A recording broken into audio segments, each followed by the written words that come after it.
오늘의 주제는 에카스란 무엇인가? What is ECAS? 에카스의 개념을 설명드릴 겁니다. 에카스는 Evolutionary Complex Adaptive System이라고 하는 영어의 약자입니다. 진화하는 복잡 적응계라고 해석될 수 있는데 이건 제가 만든 단어입니다. 그럼 도대체 이게 뭐냐? 이렇게 생긴 겁니다. 너무 복잡하죠. 이름대로. 차차 설명드릴 거고요.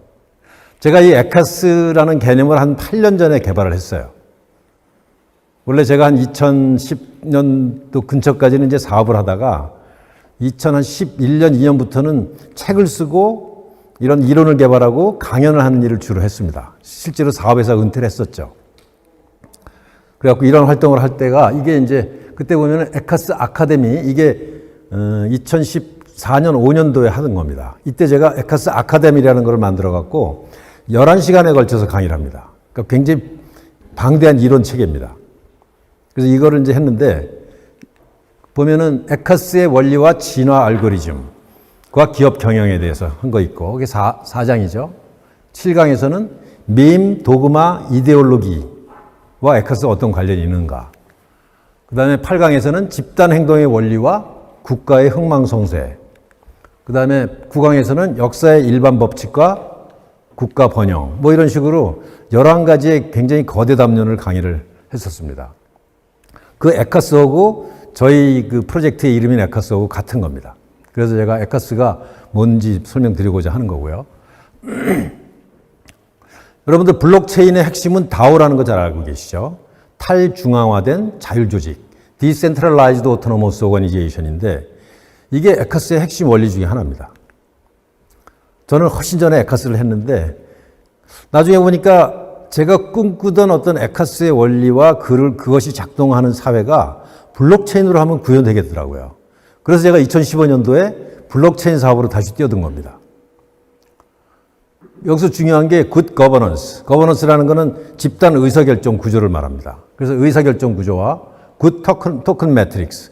그러니까 좋은 그 경제 토큰 구조가 있어야만 좋은 크립토커런시를 만들 수 있습니다.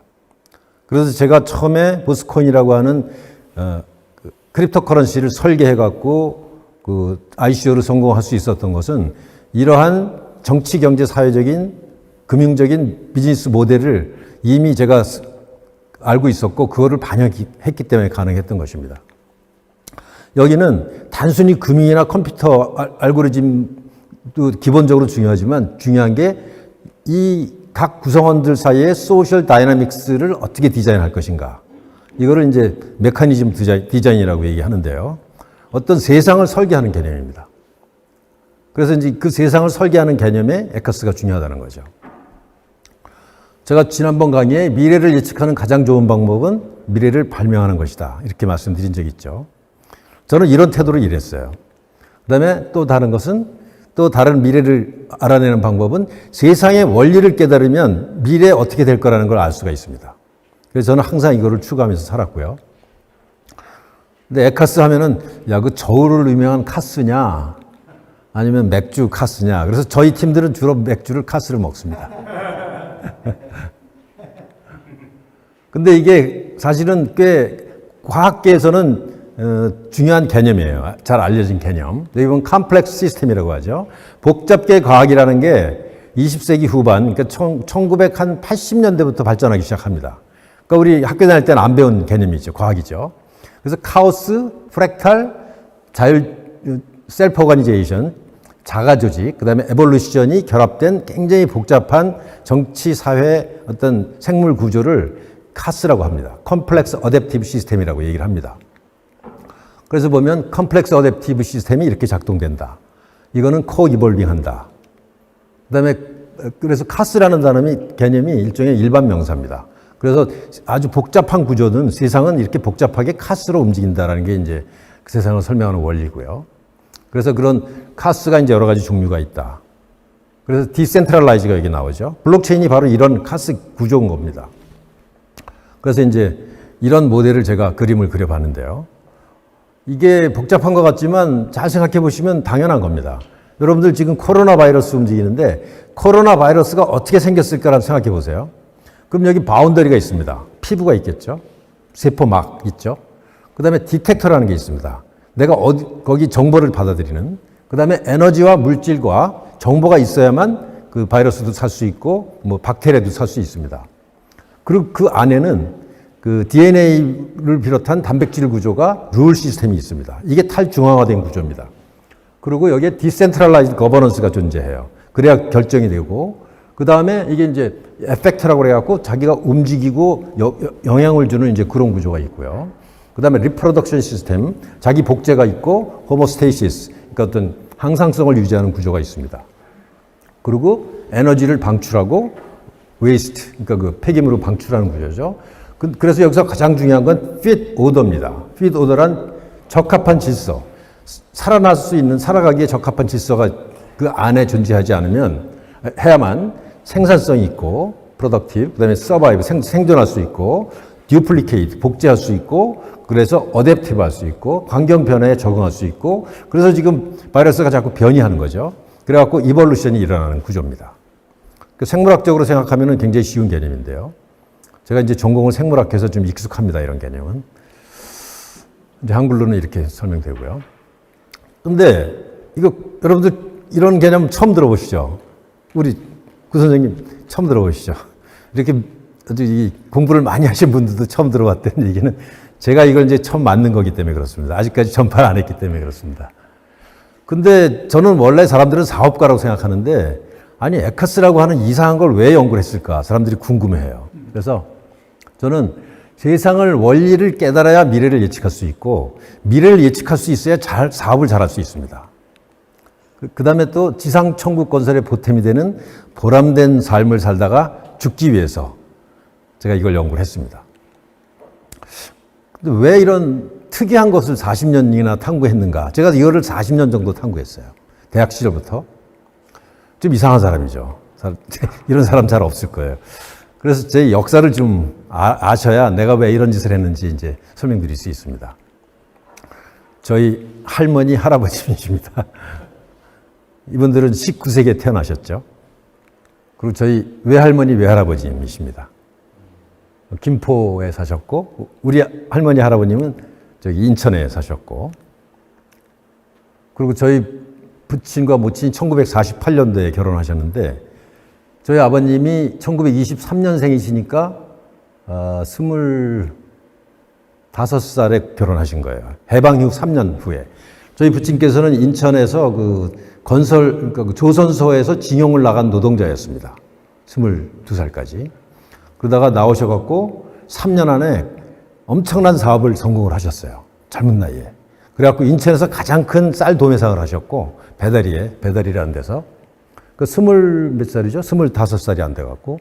그 다음에 그때 국수 공장도 하셨고, 밀짚 모자 공장도 하셨는데, 그게 최첨단 산업이었습니다. 그 당시는. 어쨌든 그런 일을 해갖고 굉장히 돈을 많이 번 사업가였어요. 아주 젊은 사업가. 그래갖고 저 김포에 있는 왕갓집의 따님을 이제 모셔다가 결혼을 하게 된 겁니다. 이게 결혼식 사진인데, 뭐, 저도 이번에 새로 찾았습니다. 근데 그 당시 인천은 우리나라에서 가장 개화된 지역 중에 하나였어요. 1905년도에 개항한 이후에. 근데 이제 6.25 전쟁이 터지면서 저희 부친이 모든 것을 잃습니다. 인천 상륙작전이 이제 이렇게 진행되는데요. 그때 못 도망가고 1.4.5태 때 이제 부산으로 다 피나가십니다. 그때 큰 항아리에다가 돈을 다 이렇게 넣고 땅에다 묻고 가셨대요. 근데 3년 후에 돌아와 보니까 그때 인플레이션으로 그 돈의 가격이 100분의 1로 떨어집니다. 그러니까 돈이 아무런 의미가 없어진 거죠. 어쨌든 그래서 이제 고생을 하신 그런 역사가 있는데, 이게 그 당시 인천 풍경입니다. 그리고 제가 우리 부친께서 돌아오신 다음에 1955년도에 이게 100일 기념사진인데 제가 봐도 이뻐요. 그죠? 제 사진입니다. 100일. 똘똘하죠? 100일인데도. 근데 제가 어렸을 때 저한테 가장 영향을 많이 주신 분이 길영희 선생님이라는 분이 있습니다. 혹시 길영희 선생님 아시는 분 없으시죠? 이분이 고도훈 선생님하고 아주 닮으셨어요. 별명이 돌대가리입니다. 석두. 작업복을 입은 성자. 제가 돌대가리입니까? 딴 거. 평안북도 희천 출신입니다. 이쪽에 인재들이 많이 나왔죠. 그리고 기독교 세례를 처음 받으세요. 아마 길선주 목사님하고 인척이신지 모르겠어요. 그리고 경성의대면은 서울의대를 가신 거예요. 그러다가 3.1운동에 참여해갖고 학교 잘리고 이제 1년 옥고 치르시고 히로시마 사범고등학교 가서 공부하고 한국에 오셔서 조선시대죠. 그러니까 일제시대죠. 25년부터 이제 학교 교사를 하시다가 38년도에 안청원 선생님하고 교류하면서 제안을 받아서 이상적인 공동체를 만들어야 되겠다. 그래갖고 인천의 만수동, 그때는 만수동이 그러니까 약간 낙후 지역이었어요. 길도 없는. 거기에다가 후생농장이라는 걸 만듭니다. 이게 제가 보니까 깊은 산수동 오공다sem하고 비슷해요. 그래갖고 아주 이상적인 공동체를 만들고자 했어요. 그때 일제시대에. 그래갖고 장기려 같은 훌륭하신 분들하고 같이 이 사업을 쭉 합니다. 그러다가 이제 해방을 맞이하셔갖고 1945년도에 인천에 있는 모든 사람들이 길령희 선생님을 모셔다가 학교를 만들어야 되겠다. 그래갖고 인천중학교를 만드시고 제물포고등학교를 이제 하셔갖고 61세에 은퇴하실 때까지 여기 장기 교장을 하십니다. 그러고 나서 다시 가루실 농민학교라는 일을 하세요. 제가 왜 우리 고도원 선생님하고 비슷하냐 하면 이분은 거의 성자 같은 분이셨어요. 철학자였어요. 그리고 위대한 교육자였습니다. 우리 고도원 선생님이 링컨 학교, 그 다음에 미네르바 학교 이런 걸 하시는 거 보고 이 공동체를 꾸미시는 거 보면서 우리 길령희 선생님의 아주 훌륭한 후계자다 이런 생각을 들었습니다. 박수 한번 쳐주십시오.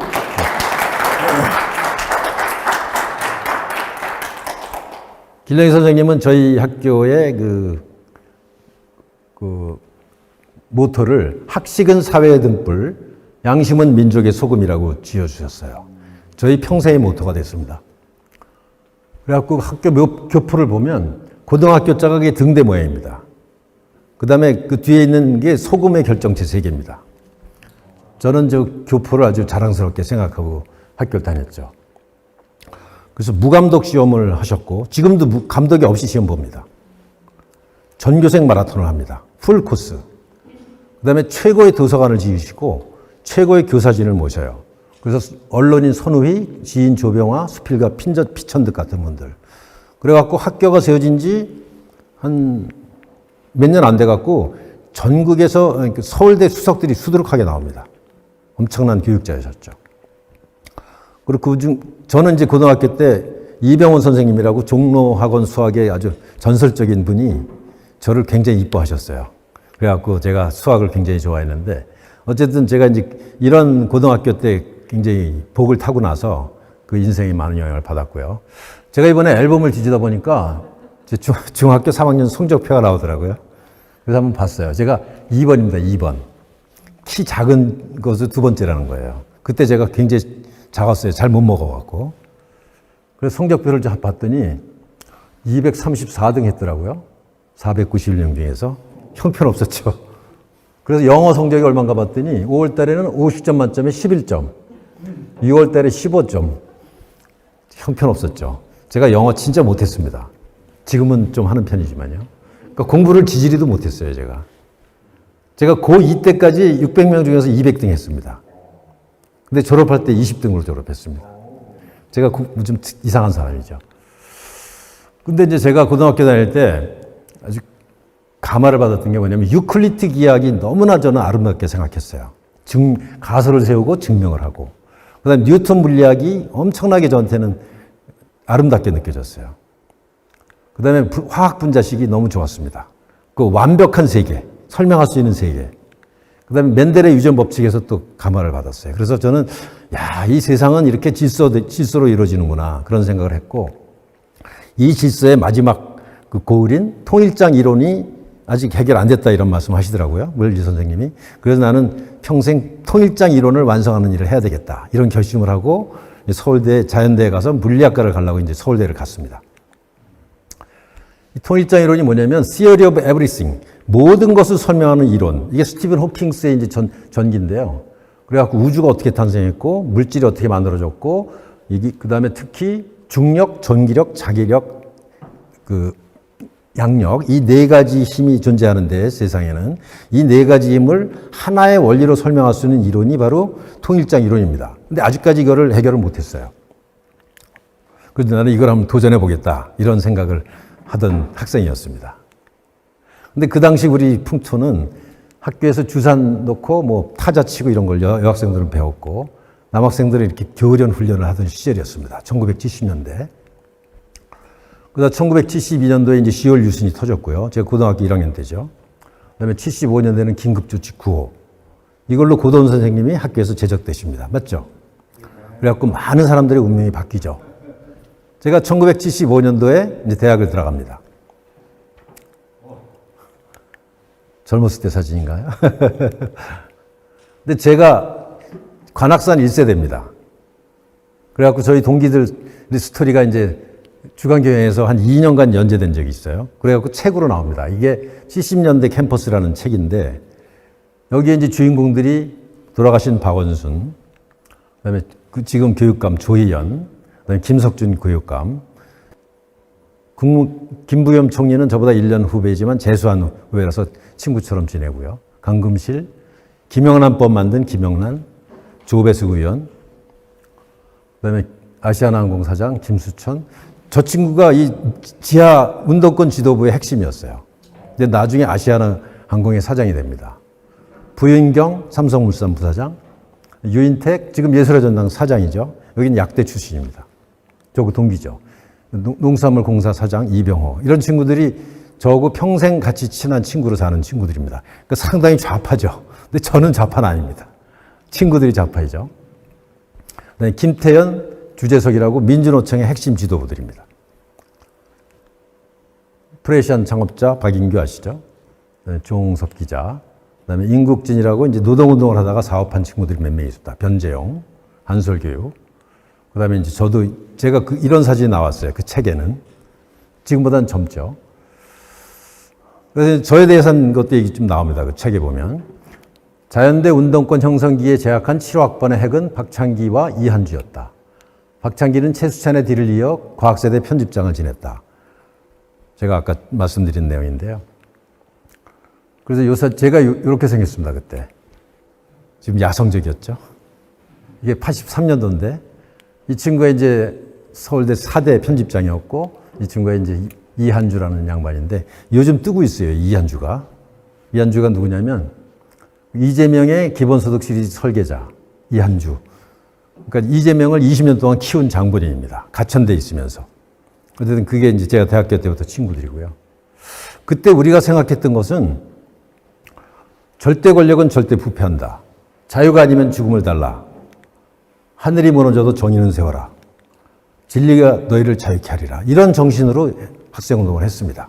저희 고등학교 때 배운 학식은 사회 등불, 양심은 민족의 소금과 같은 거였어요. 저에게는. 근데 그 당시 이제 많은 사람들이 근데 그때 제가 대학교 2학년 때 일종의 이념 서클 들어갔는데 처음 공부한 책이 과학혁명의 구조라는 책을 선배들이 가르치더라고요. 그래갖고 그때 그 패러다임이라는 개념을 배웁니다. 이게 제가 이제 평생에서 본 책 중에서 가장 중요한 책 중에 하나인데요. 근데 그때 우리 선배들이나 동료 중에 많은 사람들은 칼 막스 이론에 침봉했어요. 그 다음에 모택동을 침봉했습니다. 그 70년대 소위 운동권 분위기가 그랬어요. 근데 저는 이 책들을 읽어보고 이게 틀렸다. 이론적으로 말이 안 된다는 생각이 들었어요. 대학교 때. 그래서 마르크스의 파라다임은 틀렸다. 근데 칼 마르크스는 정치, 경제, 역사, 철학을 관통하는 거대 담론을 만든 사람이거든요. 거의 유일하게. 근데 틀렸어, 이거. 뭐가 문제가 많더라고요. 그래서 제가 독자적인 정치, 경제, 역사, 철학의 파라다임을 내가 세우겠다, 스스로. 이런 야무진 생각을 했습니다. 그래서 제가 물리학적인 통일장 이론을 버리고 이제 그랜드 소셜 시어리를 내가 만들겠다라는 것을 이제 평생의 화두로 삼았습니다. 좀 특이한 사람이었죠. 생물학 전공하는 사람이. 그리고 제가 군대를 갑니다. 늠름하죠. 육군 병장으로 제가 철도역에서 일할 때입니다. 근데 이때 이제 1980년도에 그 서울의 봄이 지나고 광주 사태가 일어나고 이런 걸 저는 군대에서 겪죠. 그리고 군대에서 겪으면서 나와서 제가 삼성그룹에 입사를 합니다. 81년도에.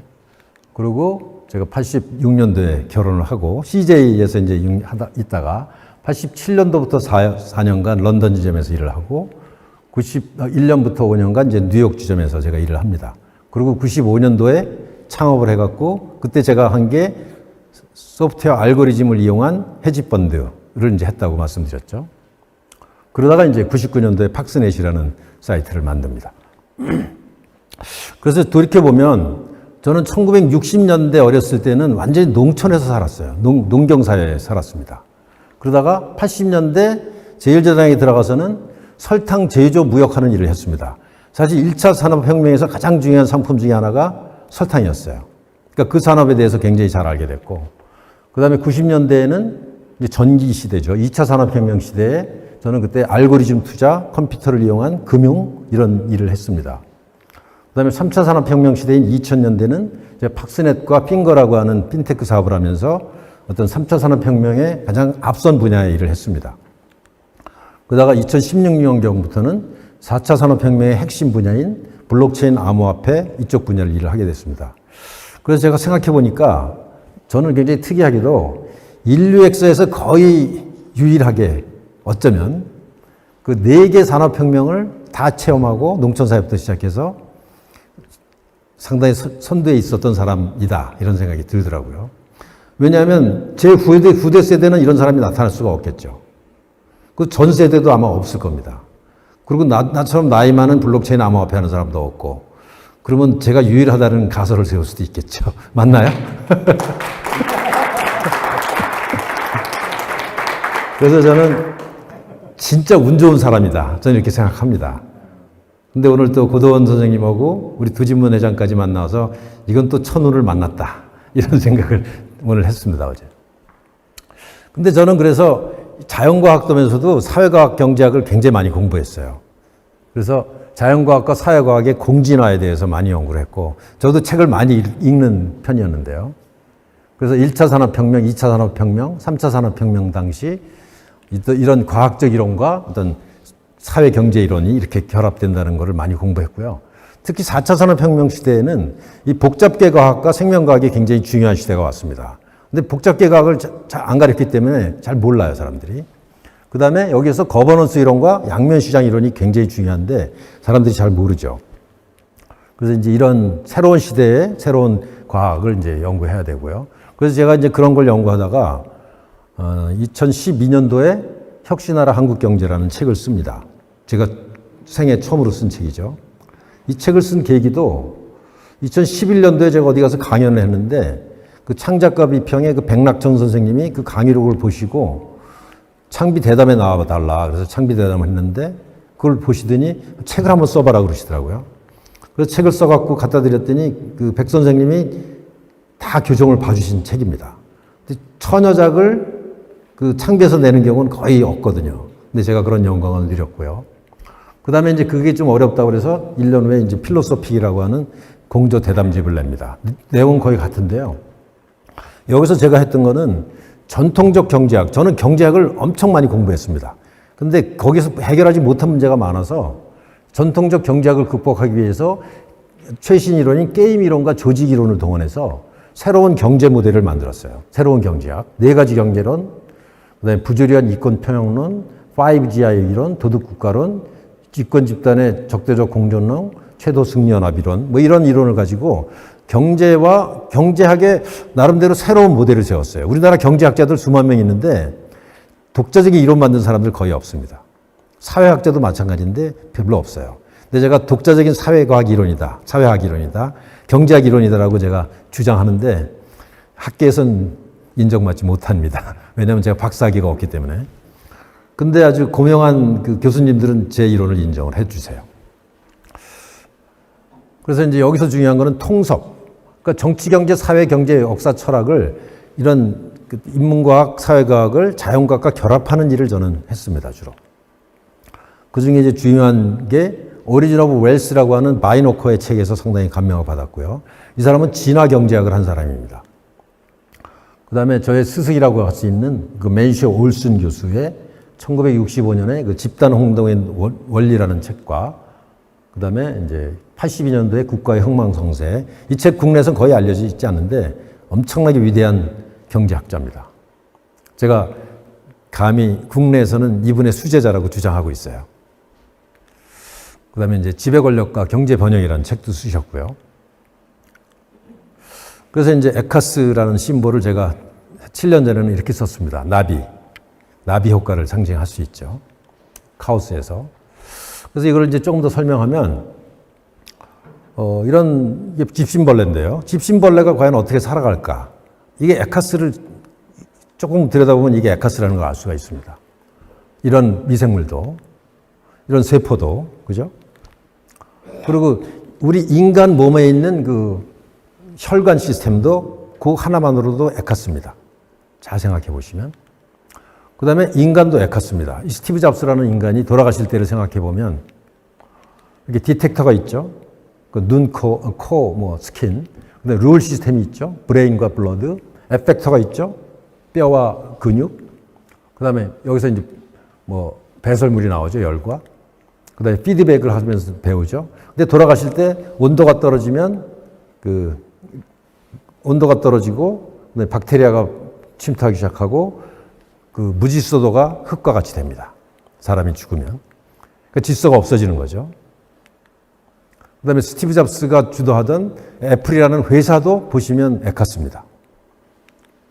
그 다음에 이런 거대한 조선소와 같은 공장도 에카스입니다. 이걸 보시면 에너지하고 물질이 필요하고 자금이 필요하고 디텍터, 플래닝이 필요하고 룰 시스템, 매니지먼트가 필요하고 에펙터, 프로덕션이 필요하고 그 다음에 여기서 이제 폐기물이 나오고 피드백하면서 배우고 근데 이제 만약에 조선소가 돈이 떨어지면 노동자가 떠나고 기계가 스크랩되고 인포메이션이 없어지면서 엔트로피가 높아져서 그 폐허가 되는 그런 과정을 거치는 거고 모든 기업은 망합니다.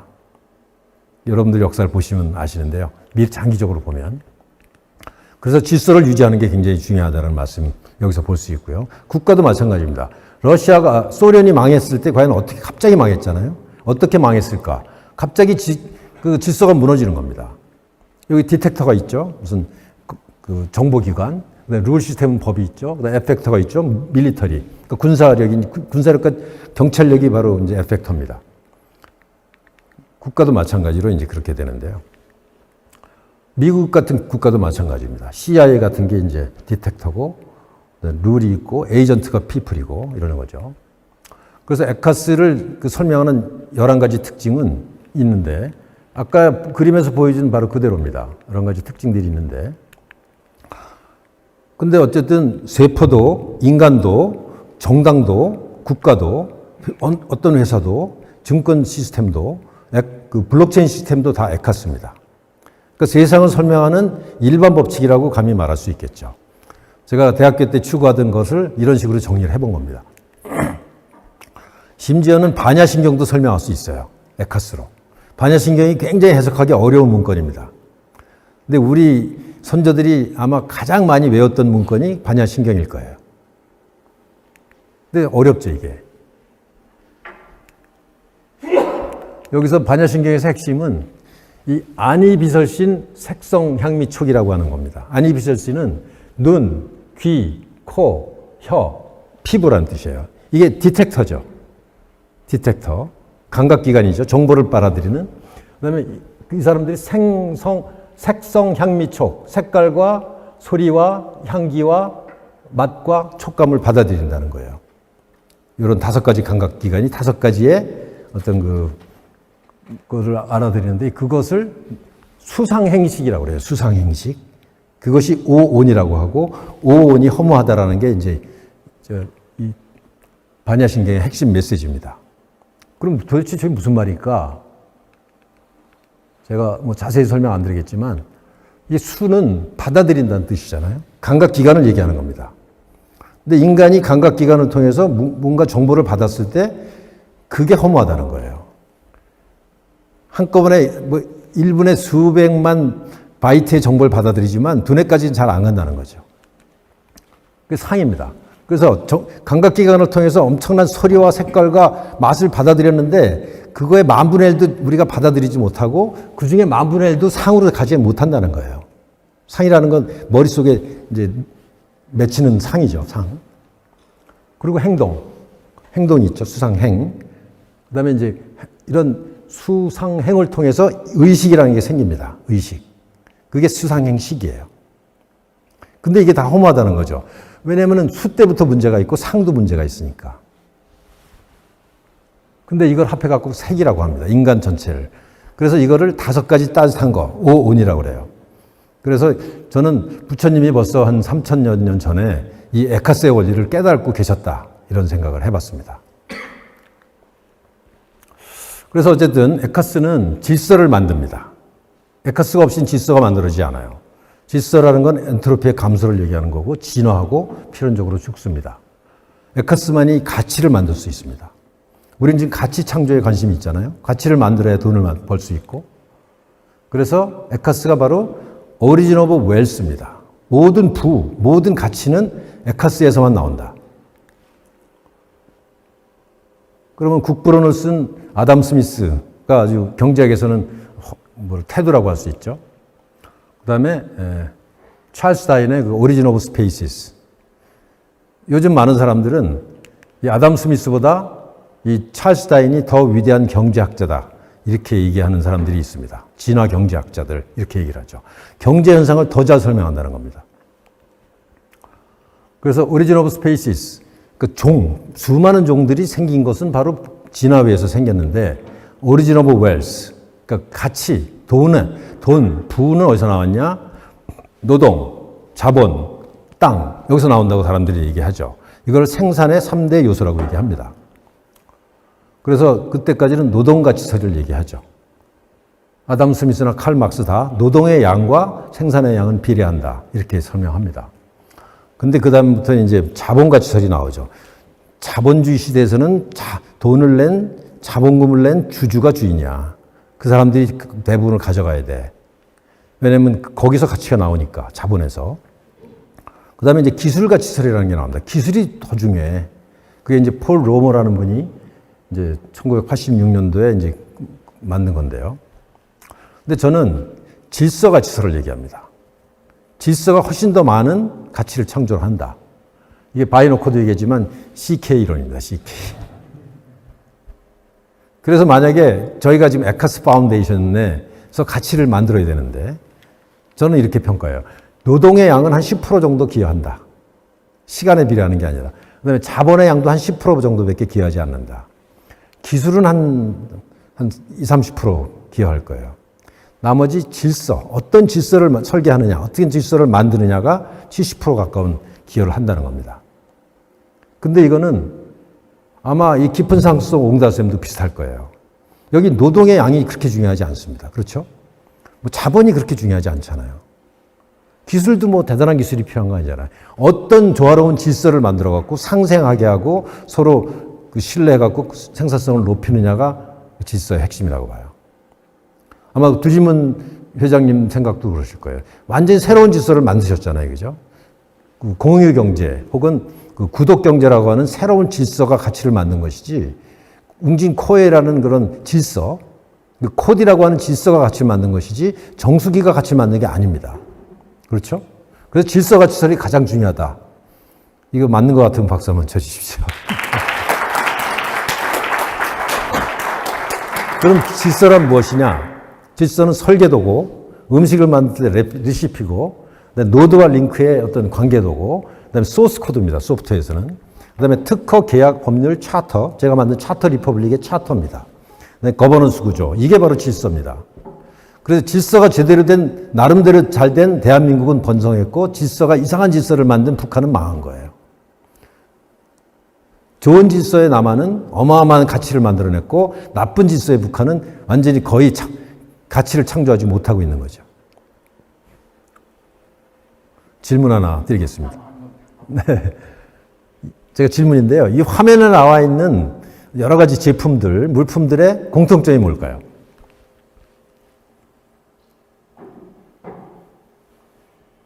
그냥 느끼는 대로 저장장치. 저장장치인데 이거 뭐죠 이거? 플래시입니다. 플래시. 이건 저장장치 아니죠. 뭐라고 그러셨죠 우리 백찬 씨? 아니 기존에 없던 거? 네, 기존에 없었죠. 바이블은 뭐 2000년 전에 생겼고 나머지는 대개 한 20세기에 생겼죠.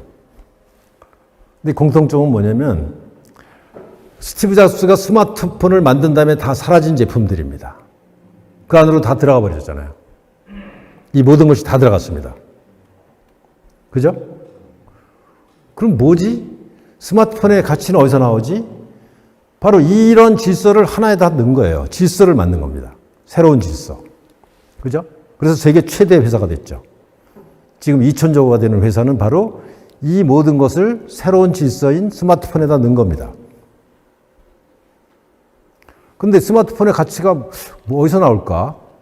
생각해 보시면 스마트폰 여러분들 다 갖고 계시지만 뭐 유리 조금, 실리콘, 모래에서 나온 거죠. 뭐 아주 철 조금, 플라스틱 조금, 금 조금, 그다음에 뭐 아주 소량이죠. 그다음에 뭐 리튬 배터리에 들어가는 리튬이나 뭐 니켈 같은 거 조금씩이죠. 아주 소량이죠. 그거를 재료비만 생각하면 아마 뭐 50불도 안 될 거예요. 그죠? 근데 거기다가 질서를 부여한 거잖아요. 반도체에다가 질서를 부여하고 액정에다 질서를 부여하고 안드로이드의 앱이라고 하는 질서를 부여하고 그 질서의 가치가 100만 원이 넘는 거죠. 그죠? 바로 질서가치설이 왜 중요한지를 제가 설명드리는 겁니다. 노동가치설을 주장하는 좌파들 때문에 골치가 아픈 거예요. 이건 거기서 가치가 많이 생산되지 않습니다. 옛날에는 농업사에서는 거기서 가치가 나왔죠. 이것도 이제 질서 가치설을 설명할 때 쓰는데요. 이게 이제 일반적인 불고기고 이거는 고급 레스토랑의 이제 스테이크인데 이 가격 차이가 한 10배 납니다. 이 차이가 어디서 나올까요? 재료는 비슷해요. 다른 질서를 부여한 겁니다. 리시페가 다른 거예요. 그렇죠? 그래서 질서가 얼마나 중요한지를 제가 설명드리는 거고요. 그래서 그 종의 기원은 DNA의 에볼루션에서 나옵니다. 근데 웰스의 그 근원은 에볼루션 오브 fit order예요. 적합한 질서. 여기가 바로 모든 가치의 생산처입니다. 그래서 상생 질서를 창출해야 진화의 승자가 된다. 그래서 creating win-win order. 오더라는 건 질서입니다. 그리고 사회 질서는 룰 세트고, 그러니까 그 규칙의 집합이죠. 법 같은 거죠. fit order. 이것이 바로 공공재입니다. 그래서 어떤 사회가 공공재를 얼마나 잘 생산할 수 있느냐에 따라서 생산성이 크게 차이 나는 거죠. 그게 제가 이제 질서가치설에 대한 얘기하고, 그 다음에 제가 이제 개발한 4가지 경제에서 블랙 오션이라는 개념을 만들었는데요. 제가 설탕 산업에 있으면서 여기 담합으로 인한 엄청난 이권이 있다는 걸 알게 됐어요. 그래서 한 세계 회사가 한 2천억 정도를 이권으로 매년 법니다. 경제 원리가 아니라 이권을 가지고. 그 중에서 한 400억은 공무원이나 뭐 이런 데 뇌물을 늦춰요. 근데 이 피해가 전 국민이 나눠갔죠. 그래갖고 GDP가 감소합니다. 그렇게 되는 이유는 이 소수의 이권 집단들은 엄청나게 지배합니다. 이런 일을 하기 위해서, 돈을 벌기 위해서. 근데 다중은 합리적인 무시래요. 그 뭐 설탕 가격 뭐 100원 뭐 줄이기 위해서 행동하지 못합니다. 이걸 그래서 제가 이런 현상을 이권의 카르텔 현상이라고 생각하고 이 문제가 세상을 어지럽히는 가장 큰 문제 중에 하나라고 생각을 했어요. 근데 이 이론을 대장동 사건하고 생각해 보세요. 대장동에서 땅을 한 10,000평을 300만 원에 사갖고 1,000만 원씩 붙여갖고 1조 이상을 법니다. 거기에 이권의 카르텔이 생기는 거예요. 1조를 벌어갖고 그 중에서 한 1,000억을 풉니다. 50억 클럽에다가. 주로 검찰이나 뭐 이런데. 그리고 다수가 거의 국민 전체가 피해를 입는 거죠. 거기서 집값이 올라가니까. 이게 바로 이권의 카르텔 현상인 거예요. 아주 일반적으로 옛날부터 지금까지 계속 일어나는 현상입니다. 바로 이런 이권의 카르텔을 억제할 수 있고 통제할 수 있는 사회 시스템을 만들어야만 된다는 거죠. 근데 이런 게 워낙 집요하기 때문에 이런 데서 주로 일하는 경제를 제가 이권 경제라고 이름을 붙였어요. 그리고 혁신 경제는 블루 오션이고 레드 오션은 경쟁 경제고 블랙 오션이라는 게 존재하는데 이 3가지 경제, 그다음에 이제 공공 경제인 그레이 오션은 4가지 경제는 다 경제가 돌아가는 메커니즘이 다릅니다. 일반 경제학에서는 다 똑같다고 얘기를 하는데 다 달라요. 그래서 제가 이거를 구분해 갖고 설명을 쭉 했고요. 이걸 이제 경제 이론으로 설명하고 통계 자료로 설명하고 뭐 이런 설명했는데 예를 들면 이권 경제가 돈을 너무 많이 벌어가면 안 되기 때문에 여기서 이 이권 경제가 먹어가는 그 부당 이득을 혁신 경제에다가 넣어서 혁신 경제가 더 많은 사람을 고용하게 해갖고 경쟁 경제에 경쟁을 완화시켜서 경쟁 경제에 그러니까 그 소매상 자영업자가 많죠. 여기에 인건비를 올리는 게 가장 중요한 원리고 그다음에 이 공공 경제의 낭비를 없애야만 경제가 잘 돌아갈 수 있다라는 네 가지 경제 이론을 가지고 이제 강연을 많이 다녔죠. 정치인들 상대로. 근데 정치인들이 되게 이권 경제하고 얽혀 있어갖고 잘 안 듣더라고요, 말을. 그래서 이제 기업들도 어떻게 분류하느냐 이렇게 해봤고요. 그게 이제 제가 만든 경제 이론이고, 그 다음에 이제 제가 사회 이론을 하나 또 만듭니다. 5GI 이론이라는 걸 만드는데, 이제 윌리엄 라이커라는 사람이 최소 승리혈압이라는 이론이 있어요. 이거 아시는 분들, 우리 홍 실장 아시나? 몰라요? 이게 이제 정치학에서 그 수학적 모델로 만든 정치학의 효시입니다. 뭐냐면 어떤 당의 어떤 국가가 그 1당이 40석, 2당이 26석, 3당이 25석, 4당이 9석을 얻은 국회가 구성되는데 연합을 해야만 집권을 할 수 있어요. 집권당이 됩니다. 누가 연합을 할 것인가? 누가 될 것 같으세요? 상식적으로 생각하면 뭐 이거 두 개가 합해갖고 집권하면 되겠네 이렇게 생각하는데 그렇게 되지 않습니다. 이 법칙의 일종의 어떻게 되냐면 26%와 25%가 합해갖고 51%가 되잖아요. 이 당이 집권합니다. 1당이 집권하지 못해요. 왜 그러냐면 승리를 하는데 필요한 51%만 있으면 되는 거예요. 그죠? 그래서 최소 승리연합이라는 거예요. 근데 승리한 사람들이 너무 숫자가 많으면 나눠 가질 게 적기 때문에 가장 작은 숫자로 승리하기를 추구하는 게 바로 권력의 속성이라는 겁니다. 그건 집단에서도 그렇게 일어나거든요. 그래서 그 이론을 이용해서 제가 5개 그 사회 집단 이론을 만듭니다. 이권 장악 집단, 비호 집단, 추종 집단, 침묵 대중 집단, 국빈 소외 집단. 거기가 이제 예수 시대도 그랬고 꼭 이데올로기가 결합해요. 중세 시대도 그랬고 일본 중세 시대도 그랬고 근데 이데올로기가 항상 결합하는데 이데올로기란 뭐 좋게 생각하는 사람도 많죠. 이념이 있어야 된다. 근데 저는 그렇게 좋게 생각하지 않습니다.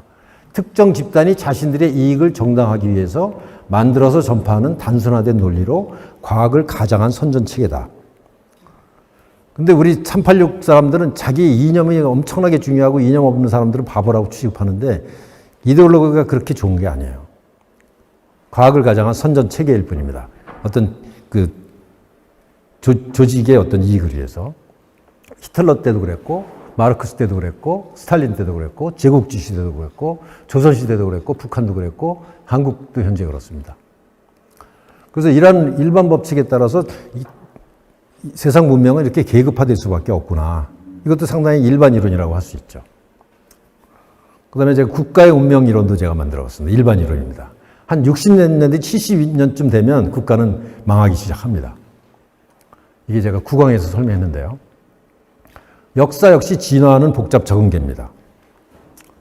그래서 공공재인 질서, 국가는 공공재인 질서가 어떻게 만들어지냐가 중요하고요. 그래서 맨시 올슨 교수는 국가는 원래 도둑 집단이다 이렇게 규정을 합니다. 그래서 보면 그 중국의 그 국가를 만든 사람들 보면 대개 그 도둑 건달들이었어요. 깡패들이었어요. 유비가 그랬고 조조가 그랬고 수양제 그렇고 당고자, 아유라보기, 거란족, 송태족, 아골타, 징기스칸 다 비족 출신들입니다. 이들이 최소 승리연합으로 자기네들의 강력한 집단을 만든 다음에 전체를 지배하는 게 바로 국가입니다. 국가는 원래 도적이라는 거죠. 근데 큰 도적이 있으면 그 평화 질서가 유지되기 때문에 보통 사람들이 그걸 인정한다는 겁니다. 그게 이제 국가 이론 중에 하나인데 그래서 여기서 역사 일반 법칙으로 건국 초기에는 수십 년간 혼란 상태가 빠지다가 그걸 극복하면 한 40-50년 동안 번영을 합니다. 그러다가 이권 집단이 누적돼요. 그래갖고 한 60년 내지 72년 지나면 경직되고 쇠퇴해갖고 혼란이 일어나서 장기적으로 쇠퇴기에 들어갑니다. 근데 이거를 지배층 스스로는 극복하지 못하기 때문에 새로운 국가가 탄생하는 변방 세력이 나타나는 게 역사의 일반 법칙이라고 본 거죠. 그래서 그래프도 좀 그려봤고요. 그래서 역사적으로 쭉 따져봤어요. 그랬더니 대개 국가가 태어나면 처음에는 약간 혼란하다가 혼란이 잡히면 한 40-50년 동안 최대로 번영합니다. 그러다가 그때부터 이제 서서히 망해갑니다. 우리나라도 그랬죠. 태종, 세종 때 번성하다가 세조 때부터 우리나라 망합니다. 조선은. 고려도 광종, 경종, 성종 때 흥성하다가 그때부터 망합니다. 대한민국은 지금 1948년도에 건국돼 갖고 이제 74년 됐어요. 이제 망하기 시작할 때가 온 겁니다. 가장 중심적인 이유는 이권 집단들의 누적 때문에 그런 거예요. 변호사 집단, 노동조합 집단, 무슨 뭐 전교조 집단, 무슨 뭐 협회 집단 이런 게 자꾸 쌓이기 때문에 그렇습니다.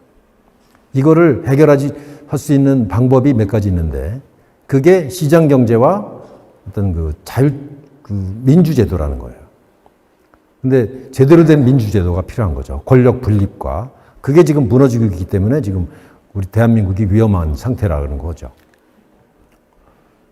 그리고 또 제가 역사가 37년마다 크게 변한다. 이런 이론도 제가 한번 해봤습니다. 1871년, 1908년, 1945년 전쟁 끝났죠. 1982년. 제가 이제 한 7년 전에 이 얘기를 하면서 그래서 분명히 2019년에 큰 변화가 일어날 거다. 역사적으로. 그걸 예언을 했어요. 근데 실제로 그때부터 엄청난 변화가 일어나죠. 제가 코로나가 닥칠지는 몰랐어요. 근데 어쨌든 어마어마한 변화의 시기입니다. 지금. 근데 지금은 잘 안 보여요. 조금 지나야 보이지. 그래서 그 시기 때마다 이런 과학도 바뀌고 산업도 바뀝니다. 그래서 1982년도에 어떤 과학은 진화이론과 복잡계 이론이었고 그때는 인터넷이 뜨기 시작하고 이면 시장 플랫폼이 획기적으로 늘어나는 시기고요.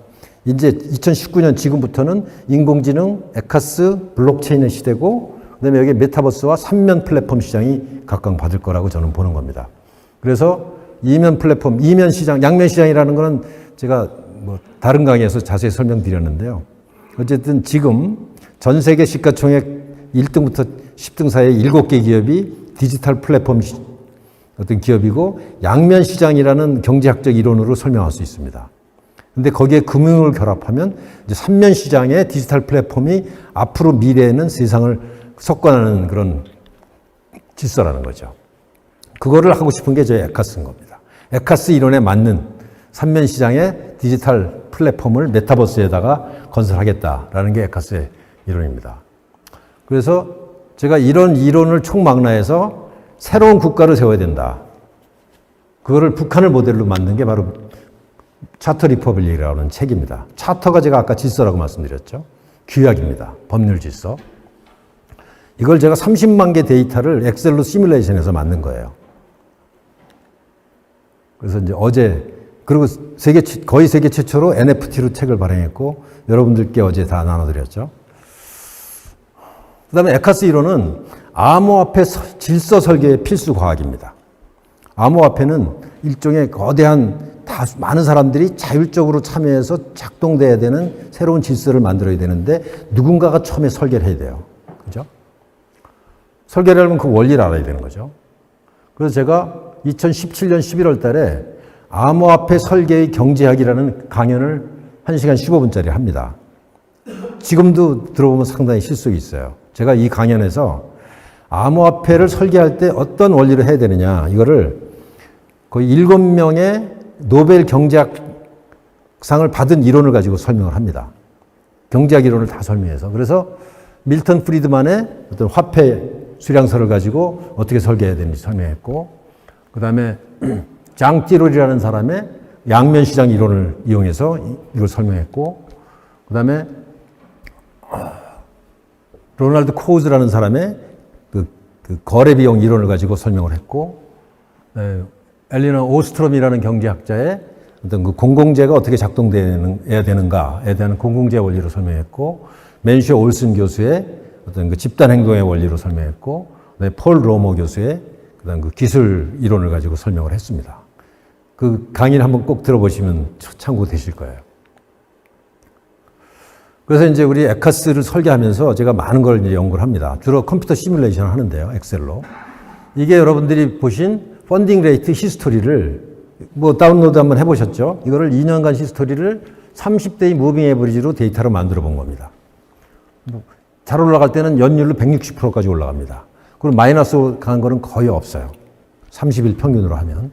그러니까 이런 현상을 이용해서 이런 코인 이코노믹스를 설계하고 또 스케줄링을 하고 아직 발표 안 한 건데요. 이런 시뮬레이션을 통해서 하는 겁니다. 만약에 스테이킹을 했을 때 어떤 수익 곡선이 나올 것인가. 이런 거를 굉장히 많은 연구를 통해서 이게 다 제가 다 엑셀로 시뮬레이션 한 겁니다. 좀 특이한 사람이죠. 이런 거 갖고 엑셀 하는 거 보면. 그래갖고 경쟁사들하고 분석해 보면 경쟁사는 엄청나게 설계가 잘못됐다. 이거는 다오라고 할 수 없다. 중앙 집중이지. 근데 우리는 철저히 다오식으로 설계했기 때문에 확실히 이길 수 있다. 뭐 이런 설계를 하는 겁니다. 그래서 이제 결론 근처인데요. 박창기라는 사람에 대해서 여러 가지 평가가 있어요. 저에 대해서.